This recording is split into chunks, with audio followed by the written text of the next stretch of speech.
In Sweden, they design SUVs just a little differently. Take this one, Volvo's XC40, a contender that's much more than just a smaller version of the brand's larger models. It gets its own CMA platform and some very distinct design to set itself apart.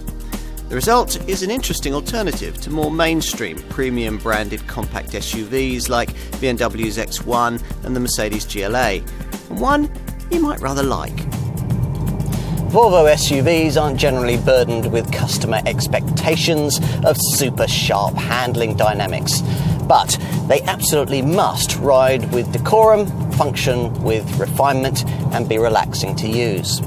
If that defines the minimum requirement here, then I'd say the XC40 slightly exceeds it, without ever really allowing any degree of driving enjoyment to get in the way of its day-to-day duties.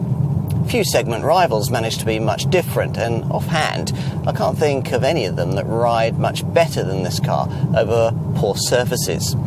Tarmac tears, expansion joints and speed humps are dispatched with the kind of confidence you might more ordinarily expect from a much larger model. All of which means that on the test drive, your first impressions will probably be quite positive. True, the steering doesn't provide much feedback, but it's nicely weighted and pleasingly direct, complementing the fact that sudden changes of direction aren't as unwelcome here as they are in some high-sided affordable SUVs.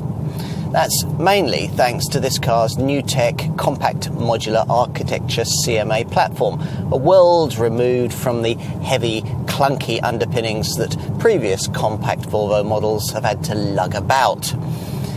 Engine-wise, the conventional power plants we're focusing on here kick off with a 1.5-litre, 3-cylinder petrol model developing 156 horsepower.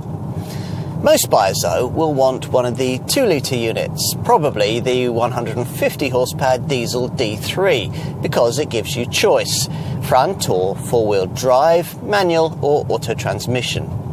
There's reasonable frugality too, a front-driven manual D3 variant capable of up to 58.9 miles to the gallon on the combined cycle and up to 127 grams per kilometre of CO2. All the other 2-litre models come in all-wheel drive auto form only. There are 190 horsepower T4 petrol and D4 diesel derivatives, we're trying the D4 here, and a top 247 horsepower T5 flagship petrol variant. The obvious way to style this car would simply have been to merely shrink the themes established with Volvo's larger SUVs. That's usually what competitors do. But British XC40 designer Ian Kettle wanted this car to be different, which is why we've got this, a concept inspired by the small robots he used to watch in science fiction films. Curvy conformity is replaced by chunky cuteness with a Transformer-like vibe.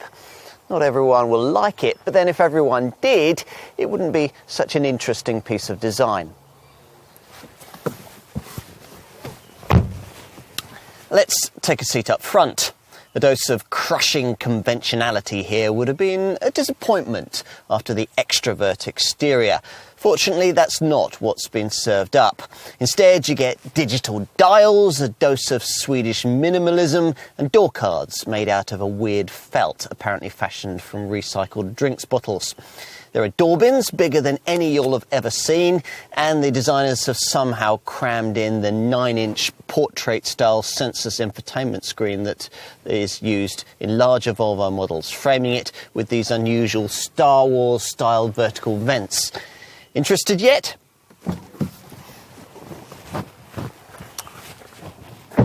Time to try out the back. Headroom's generous, even if you've got this panoramic glass roof fitted. The relatively lengthy wheelbase helps with legroom too.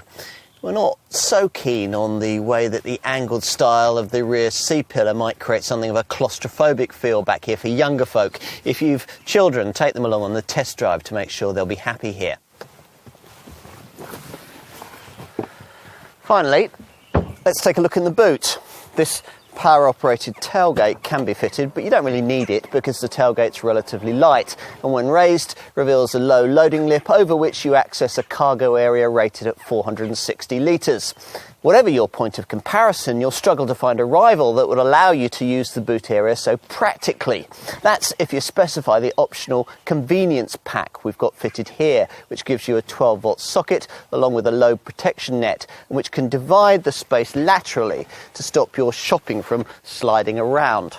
The hinges of this divider even stand proud of its top edge, giving you hooks from which you can hang shopping bags.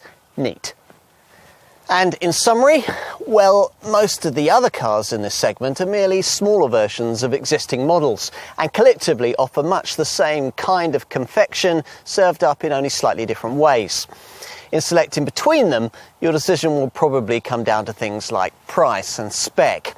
In contrast, you choose an XC40 because you really wanted to, because it offered something you simply couldn't get elsewhere, something a bit more unique when it comes to this class of car. If that's what you want, Volvo thinks it has a contender that'll interest you very much.